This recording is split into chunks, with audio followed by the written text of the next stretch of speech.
అందరికీ నమస్కారం. నేను మీ గంటి ఉష. నా మిత్రులకి, శ్రేయోభిలాషులకి, సబ్స్క్రైబర్స్కి మంచి మంచి కామెంట్స్ తోటి లైక్ చేస్తూ, షేర్ చేస్తూ నా వీడియోస్ను ప్రోత్సహిస్తున్న నా అభిమానులందరికీ కూడా కృతజ్ఞతాభివందనాలు. మనం రామాయణం చెప్పుకుంటున్నాం. సరే, అందరూ ఎంతమంది మొదటి నుంచి వీడియోస్ ఎన్ని చూసుంటారా అని అనుకుని కొంచెం గ్యాప్ ఇచ్చి చూశాను, అసలు ఎవరైనా వింటున్నారా ఏంటా అని. కానీ నేను అనుకున్నంతగా రామాయణం మీదకి అంటే వ్యూస్, తర్వాత వాటి యందు వచ్చినటువంటి కామెంట్స్ కూడా చాలా చాలా తక్కువగా ఉన్నాయి. కొండొకచో కొన్ని వీడియోస్కి కూడా లేవు.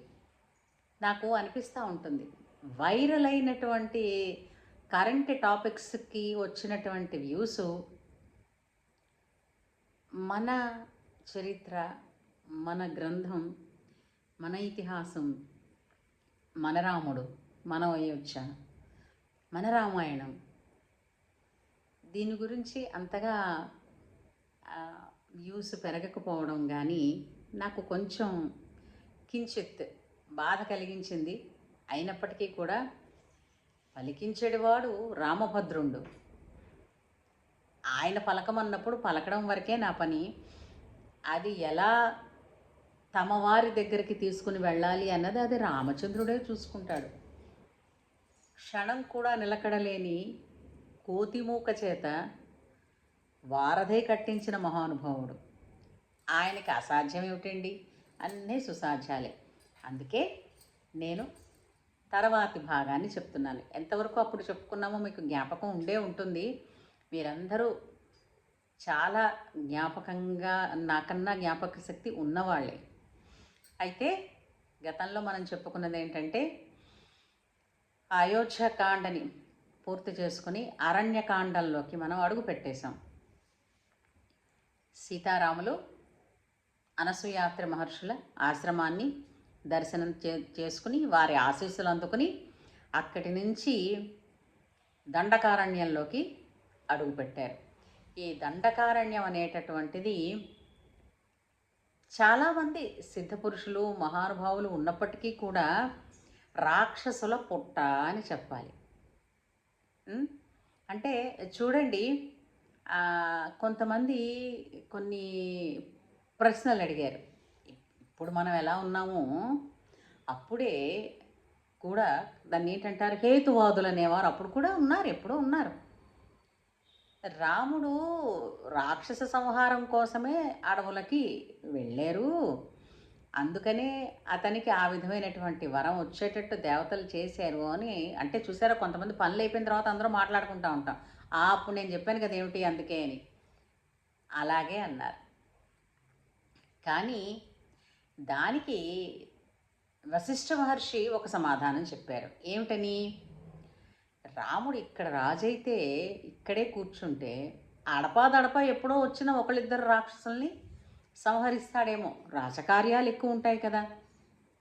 సరే, అదే రాముడు అవతరించినదే రాక్షస సంహారం కోసం అన్నప్పుడు రాక్షసుల ప్రదేశానికి వెళ్ళి కొట్టాలి. ఇప్పుడు మన మోడీ గారు చూస్తున్నది అదే కదండి. మనం చూస్తూనే ఉన్నాం కదా.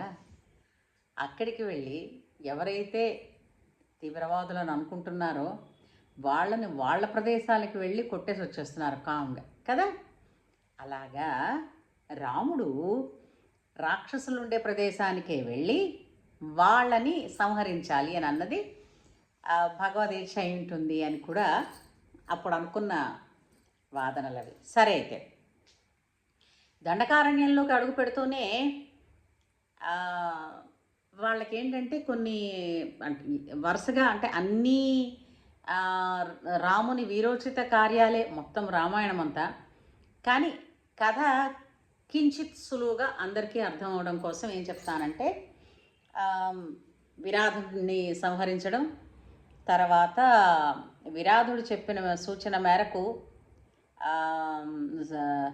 అతని ఎవరిని సుధీక్షణుని తర్వాత శరభంగ మహర్షిని కలుస్తారు. రాముల వారు శరభంగ మహర్షిని కలవడానికి వెళ్ళే సమయంలో ఆయనకు ఒక విచిత్రం అక్కడ చూస్తాడు. ఏంటది? నేలకి 4 అంగుళాల పైన, అంటే 4 అంగుళాల ఎత్తున గాలిలోనే నిలబడినటువంటి ఒక ఆకుపచ్చనైనటువంటి ఒక రథము.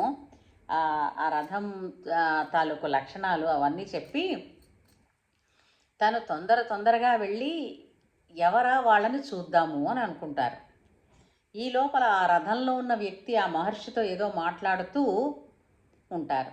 ఇంతకీ ఎవరు ఆ రథంలో వచ్చిన వారు అనంటే ఇంద్రుడు కొన్ని అస్త్రాలు, కొన్ని ఆయుధాలు అంటే బాణాలు శరభంగ మహర్షికి ఇచ్చి ఇంక ఇక్కడి నుంచి దండకారణ్యంలో నుంచి రాముడు, అంటే అప్పటికే దేవతలు అందరూ కూడా అతన్ని రావణ సంహారం అనేటువంటి బృహత్తర కార్యం వైపుగా లీడ్ చేస్తున్నారు అనడానికి ఇది ఒక నిదర్శనం అనుకోండి.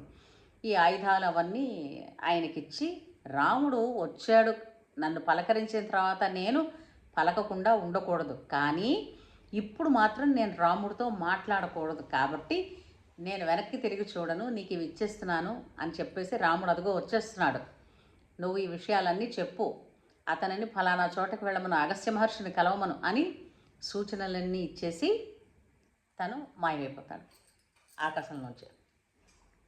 ఎవరో మహానుభావులు అని అనుకుంటాడు. రాముడు, లక్ష్మణుడు, సీతాదేవి శరభంగ మహర్షిని, సుతీక్ష్ణుణ్ణి ఇద్దరినీ కలిసి దర్శనం చేసుకున్న తర్వాత అంటే ఇప్పుడు అక్కడి నుంచి వాళ్ళు చెప్పిన మేరకు అగస్త్య మహర్షిని కలుస్తారు. ఈ లోపల ఈ వనవాసం దండకారణ్యంలో కొనసాగుతూనే ఉంది. కొన్నేళ్ళు ఇలాగే గడిచిపోయాయి. మునుల సేవ, గురుజనుల సేవ, తర్వాత వనజనుల సేవ, ఇవి ఆయన చేసుకున్నది.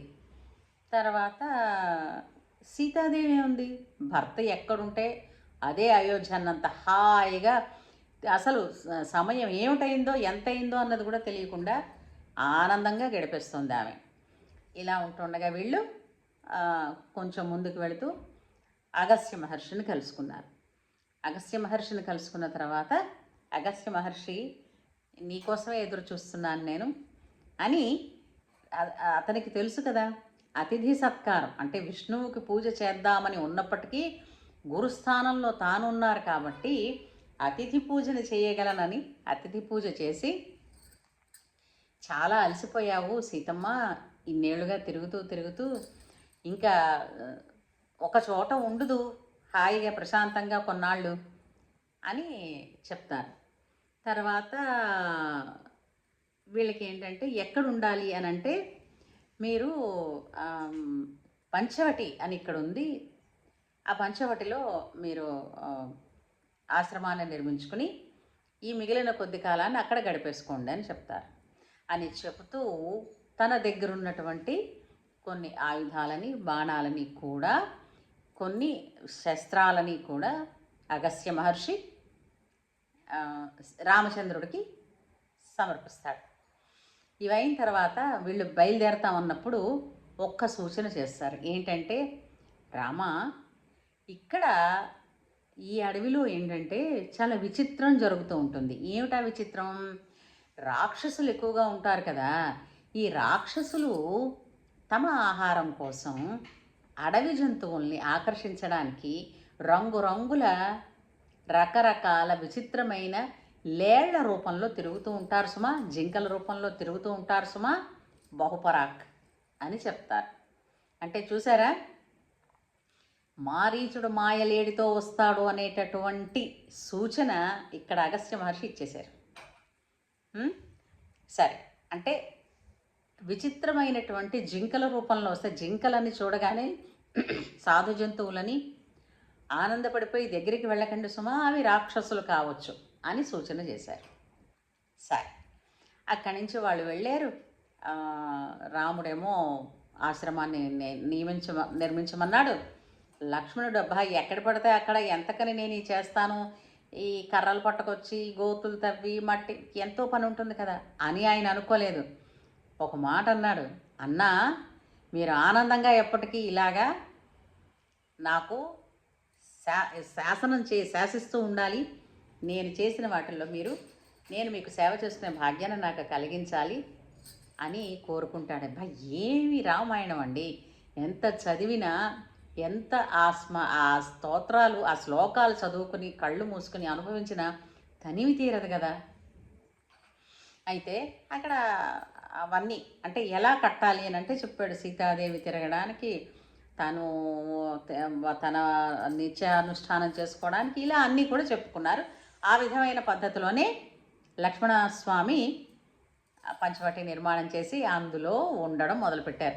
యథాప్రకారం రామచంద్రుల వారు గృహప్రవేశం అని అంటే హోమాలన్నీ చేసే దిగుతారు కదా, ఆ విధంగానే దిగుతూ ఎంతో ప్రశాంతంగా ఉంది ఇక్కడ.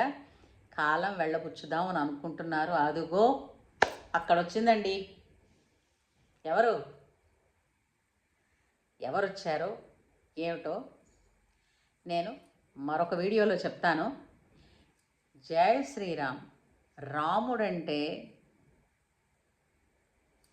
నమ్మకము, ధైర్యము, గౌరవము ఉన్న ప్రతి ఒక్కళ్ళు కూడా లైక్ చేసి, షేర్ చేసి మీ పిల్లలకి వినిపించండి.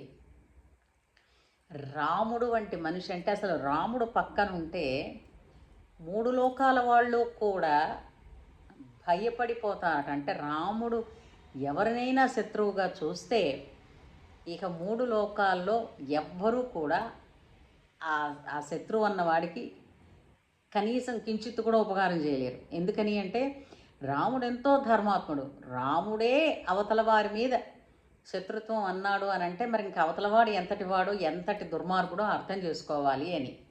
అందుచేత అటువంటి రాముడు నీరజశ్యాముడు, కోదండపాణి, జగదభిరాముడు, సుగుణాభిరాముడు, సీతారాముడు మన పక్కన అండంగా ఉండగా మనకి భయం ఎందుకండి?